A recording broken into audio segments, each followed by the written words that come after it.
Hello, তোমরা সবাই কেমন আছো? আজকে একটা মিনি ব্লগে তোমাদের সবাইকে ওয়েলকাম। কিন্তু জানো, সকাল থেকে যে কাজটা করবো ভেবেছি সব উল্টো যাচ্ছে।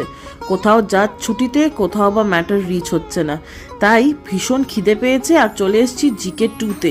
জিকে 2-র এম ব্লক মার্কেটে মেল্ট হাউস চায়না গার্ডেন, খুব পপুলার একটা চাইনিজ রেস্টুরেন্ট, ঠিক তার পাশেই। আর এখানে কিন্তু পিডিএফে মেনু পাওয়া যায়। ডেকরটা খুব সুন্দর ছিল, একদম মনে হচ্ছিল বিদেশে এসে পৌঁছেছি। আর এই জিকে 2-র মার্কেটেও যে এত সুন্দর গ্রিনারি আর বই ছিল, এটা কিন্তু সুধা মূর্তির লেখা বই। আমি আনিয়েছিলাম টার্কিশ সিলভার, খেতে অসাধারণ ছিল, পোচড এগস যেরকম হয়। আর তুষার আনিয়েছিল ইংলিশ ব্রেকফাস্ট।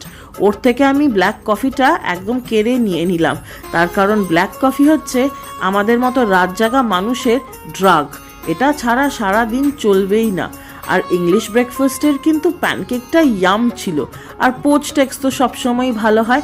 আর সঙ্গে সঙ্গে ফোন এলো খাবার শেষ করতেই রঞ্জিতের, ম্যাডাম হাইকোর্টে ম্যাটার ডাক আসছে। ব্রেকফাস্ট করে এখন গাড়ি লাগিয়ে দিয়েছি, যাচ্ছি দিল্লি হাইকোর্ট। চলো। হাইকোর্টে এসে একটু সুন্দর ফুলের উপভোগ করলাম। কি সুন্দর গাছে ফুল ফুটে আছে দেখো।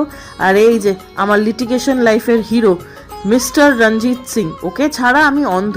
আর জানো তো, ক্রিমিনাল লয়ের এই বিল্ডিংটা 2002 সালে স্থাপিত হয়েছিল।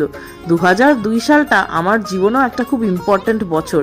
সেই গল্পটা না হয় পরেই বলবো, কিন্তু দুঃখের খবর হলো লাঞ্চের পরেই জাজ বললেন উনি আজকে আর কোনো ম্যাটার শুনবেন না।